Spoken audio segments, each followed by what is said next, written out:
we discussed about the levels of strategy, and today we'll discuss about the strategic decision-making process. Now, first of all, we need to understand this strategies from 1 to 6. As you can see right now on my screen, that first point which actually comes in any organization, which actually talks about the current performance results. Now, first and foremost thing, because we are talking right now, how the basically organizations are keeping the strategies intact.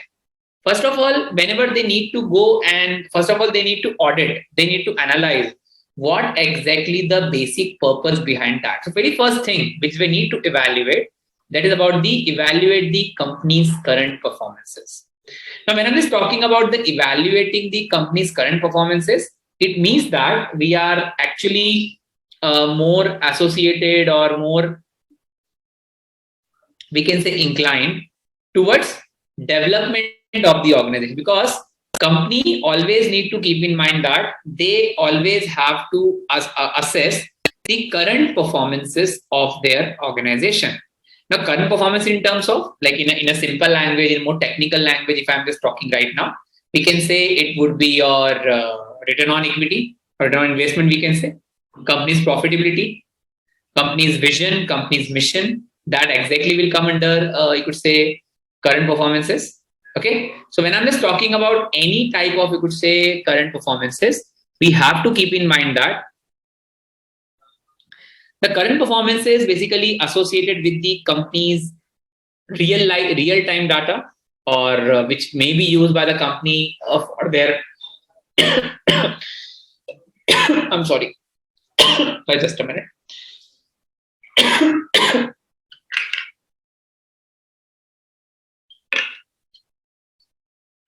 So when I'm just talking about the current performances, actually it talks about the major points, which includes your ROI of the company, profitability of the company, that is the very first part. Along with that, company's vision, objectives, strategies, policies, those who become the guiding tool of the company as well. So evaluating current performance exactly talks about all these important parameters. Okay, as I told you, which includes your company's ROI, return on investment. We can say about the company's profitability, which comes under from the income statement, which we can talk about the company's vision, company's mission, company's goals, policies, objectives. This everything will come under company's, you could say, current performance. Because whenever we talk about for any company and we are talking about whether the company is performing good or company is performing not up to the mark, the company must need to identify their current standards, and according to current standards only, they can decide upon whether is there any lacunas or loopholes available in the current policies or not. Once it is done, you will actually talk about company's corporate governance, the decision maker of the company, the think tank of the company, whether they are capable, whether they are productive, whether they are efficient enough. You need to evaluate that. The performance of the board of directors and the top management, the company must need to evaluate what decision making they have done in the past, what was the impact of that, what was the productivity of that. Definitely, Adam, we can include that. Once you have analyzed the potential of the top management, we can talk about the scan and assess the environment. That includes your internal environment and external environment. Okay, internal environment means company's strengths and weaknesses. And external environment is talk about the company's opportunity and threats. Internal environment is basically all about your company's controllable factors, and external environment is talks about the company's uncontrollable factors, which includes your government policies, competition level, innovation, legal policies or legal environment of the country. Okay, these everything will come under external environment. Once you have analyzed the company's environment, company's strength, weaknesses, opportunity, and threat, you have to go ahead with the company's, you could say, evaluation. Okay, that is the next stage I'm talking right now. So you can see that once you are done, you will review and revise if it is necessary in your company's vision, mission, objective, policy. Because if there is any lacunas available in the company's strategic perspective when it's come to company's policy, decision making. So first of all, we need to evaluate, we need to generate, we need to identify Is there any lacuna or is there any loophole in the company's policies, company's vision, company's mission, company's objective, company's strategy? If so, recorrect it and re-implement it in the market. Once it is done, you need to select and recommend the best alternatives, implement the programs, and ultimately again, because see, this is an ongoing process, guys. Try to understand. The strategic management process is an ongoing process, and you need to understand, you need to identify how the things may be, because as we know that we are working in a dynamic environment. And working in a dynamic environment, basically, there are a lot of things which are changing day by day, month by month, hour by hour in the market as well.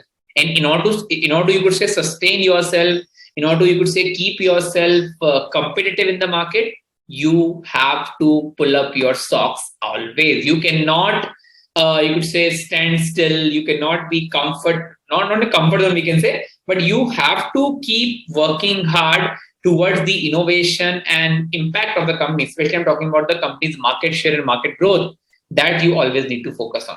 How exactly you can be more lively in the company, how you can be more demanded towards the market excel, because things should not be monotonous. Things should not be, you could say, very feddy for the customer in long run. They always have some fun elements, some that we can say some spark in your product, which always attract the customer towards the company. That is basically the very simple process we have about strategic decision making process. I hope it's clear, guys. Any doubt?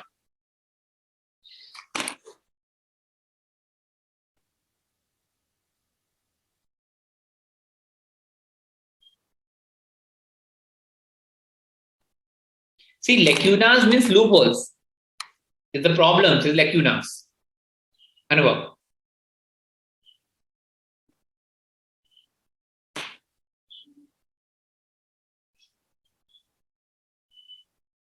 Sure.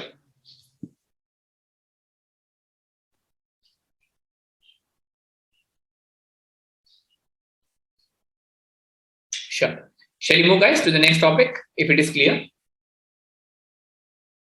Number 1, number 4, relation and differences. Number 1 and number 4. I couldn't understand actually, Adam, your question. Number 1 and number 4 means this is the point you're asking? Or this is the point, number 1, number 4? See, number 1 is basically more about the evaluating the company's current system. Based on current system, if there are any changes you incorporated, you need to identify with the analysis part. Analysis in terms of identification of the company's, I could say, environment with the help of SWOT analysis.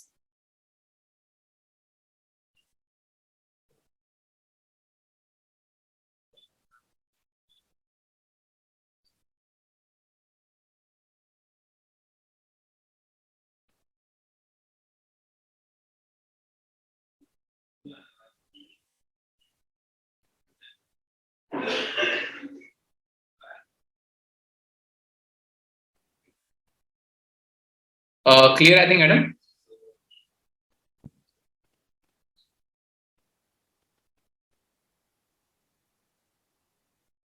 Sure. Let's. Anything else, guys? Apart from this, shall I move to the next slide? Okay, thank you. So next one we have turning strategies into action. Okay. Now, turning strategy into action, we are talking about the implementation perspective right now. Okay. The very first point which you can mention on the slide as well, you can see that develop critical process through strategic formulation. Critical process means, because as we know that whenever the company want to achieve something, let's suppose when it's come to your financial goals, the customer retention, market share, market growth, competitiveness in the company, we can say market leader as well.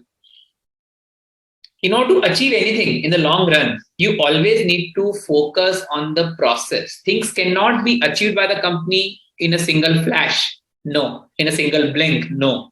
You have to work on the process, and definitely destiny and the result would be in your favor always. The very first point. Second one, identify the variables supporting strategies. Variables means the factors. For example, a new company, a new startup working like started in the market, and the major factor they need to identify about the requirement of the customers, their purchasing power, their taste and preferences, their lifestyle as well. This factor will actually decide the success of the company in the long run. Because if you adhere to the requirement and the expectation of the customer, definitely customer will actually approach you, because they whatever needs and you could say demands they have or wants they have, is easier to say, I think it may be fulfilled as per their expectation. And if you're fulfilling customer expectation, definitely you need to keep those factors in consideration. What changes it is being incorporated. That is basically the part of your focus on the variables which may affect the company's success. Implement a strategy for performance expectation. Performance means, I told you, that is about the company's ROI, company's profitability, company's income level in the long run, and develop a framework to support strategy execution. Framework means the guidelines, policies, rules with the help of which each and everyone would be directed towards achieving something which actually fulfill the requirement of the company's objectives. So we can say that it is basically more associated with the fulfilling the objectives, fulfilling the expectation of a company, as well as achieving the personal objective as well. Means it is basically the benefit of both employee and the employer, because each and every individual must need to work in the direction through which we can achieve the company's vision and company's mission in the long run. That is the basic sole purpose, because each and every individual having their own personal objectives, but everyone must need to be directed. It is called basically scalar chain. I think you might have heard in the fundamental of management. Scalar chain means each and everyone should work in the same direction in the organization. That is called the framework to support the strategy execution.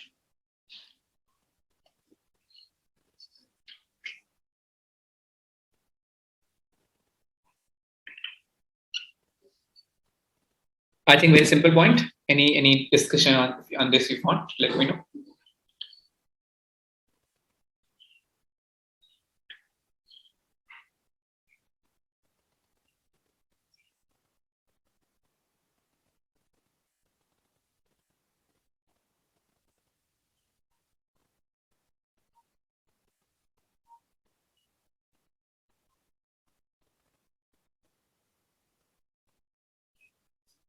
Point number third, implement a strategy for performance expectation. See, basically implementing a strategy, Ankita, if I'll just take an example over here. For example, if you have started one NGO, okay, and purpose behind starting an NGO definitely is just to serve your cause or purpose, to establish that, and definitely you want to serve the society, something exactly what you have expected out of it. Okay, now if you can see that implementing a strategy to performance expectation, because somehow, because if I'm talking about the sole purpose behind you could say going with the initiative, let us suppose for the handicap, for physical challenge, for we can say some survivors as well. The main important part is that what is your strategy in order to help the society, and whether that strategy will work out in terms of fulfilling the expectation in the long run. That I have discussed in terms of non-profit organization. For example, you have started one cafe, or you have started one business of your own, or let's suppose a boutique. Okay, let's suppose starting a business and designing the strategies so that you can compete in the market, because you are the newcomer in the company in the market right now, and how the company will actually trust on you. That is one of the biggest challenge for any company. Now, performance equation, definitely it's all about whether the desired goal or desired objectives, for example, it may be profit making, it may be, you could say, market leader, it may be market share, it may be, you could say, a brand a discovery, we can say. So whatever objectives you want to achieve, you need to design a strategy. Whether you want to earn a profit, you need to design a strategy. How can I earn more and more profit? How can I increase my sales? This strategy will actually help you to achieve the expected performance of the company. Achieving 12% growth in the last financial year, achieving 10% increase in your turnovers, 30% increase in your sales. These all are the performance expectations. Ankita, clear?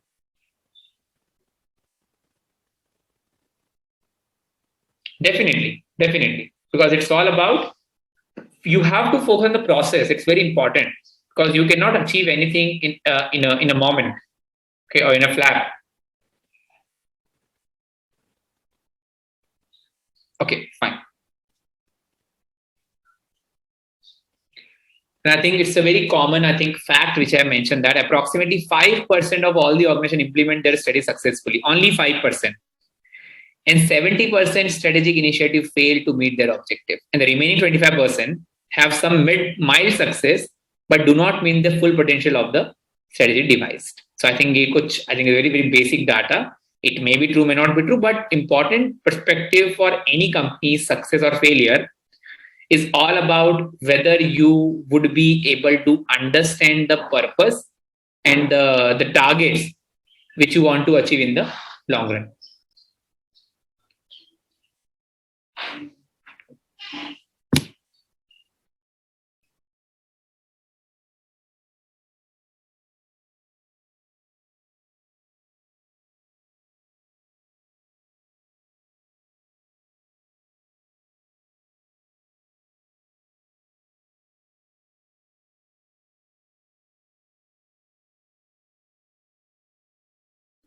Yes, guys, it's clear.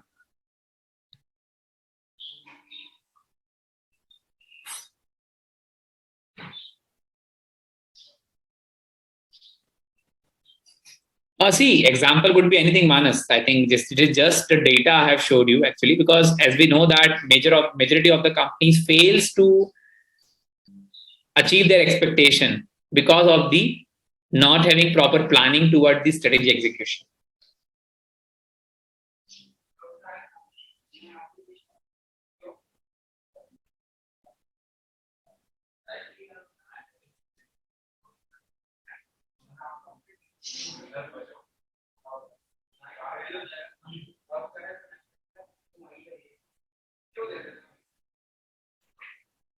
Clear, guys?